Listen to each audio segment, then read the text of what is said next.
महाकुंभ की महिमा क्या बताएं आपके लिए, इसकी दिव्य महिमा है। आज हम लोग क्या महिमा गा सकते हैं, इसकी महिमा अनादिकाल से गाती चली आ रही है। जिस प्रकार जिस समय यहाँ पर अयोध्या से भरत जी महाराज भगवान श्री राम को मनाने के लिए गए थे, उस समय श्री भरद्वाज ऋषि ने सर्वप्रथम इस नगर को विश्वकर्मा के द्वारा सजाया गया था।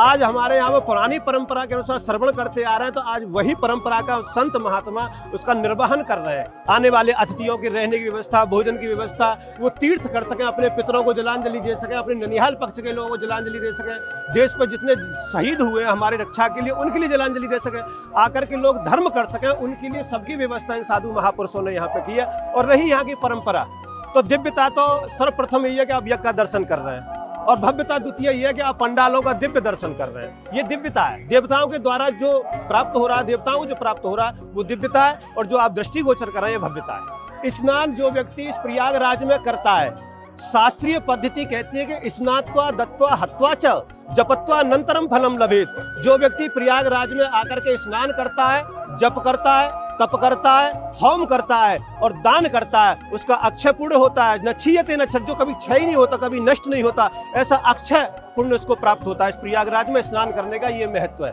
और रही प्रयागराज की बात, प्रयागराज शब्द अपने आप में गरिमापूर्ण है। श्री ब्रह्मा जी महाराज ने जिस समय सृष्टि की रचना प्रथम हुई है, उस समय याग यहाँ पर हुआ है, तो याग के साथ में प्रा उपसर्ग लगने के साथ प्रयाग शब्द बना है। और चूंकि देव नदियों का अधिपति होने के कारण, तीर्थों का पति होने के कारण, इसलिए महाराज इनको पीछे लगी प्रयागराज महाराज। अतिशोक्ति की बात नहीं है, हमारी अनादि परंपरा है। हमारे 5 वर्ष के बच्चे नचिकेता ने यमलोक में जाकर के हरा दिया, पूछ लिया, और छोटे से ध्रुव ने 5 वर्ष के ने पूछ लिया। अब तो हम 25 वर्ष के, हम कब चेतेंगे? हम यदि अब भी चेत रहे हैं तो वास्तविक हमको ऐसा लग रहा है कि हमारा कहीं ना कहीं धर्म का उत्थान हो रहा है, हम लोग सजग हो रहे हैं। हमारी भारतीय संस्कृति, भारतीय शास्त्र, वेद, भगवान कहते हैं कि यज्ञो वही श्रेष्ठतमम कर्मा। इस भूमंडल पर यदि कोई श्रेष्ठतम कर्म है तो वो केवल यज्ञ ही है।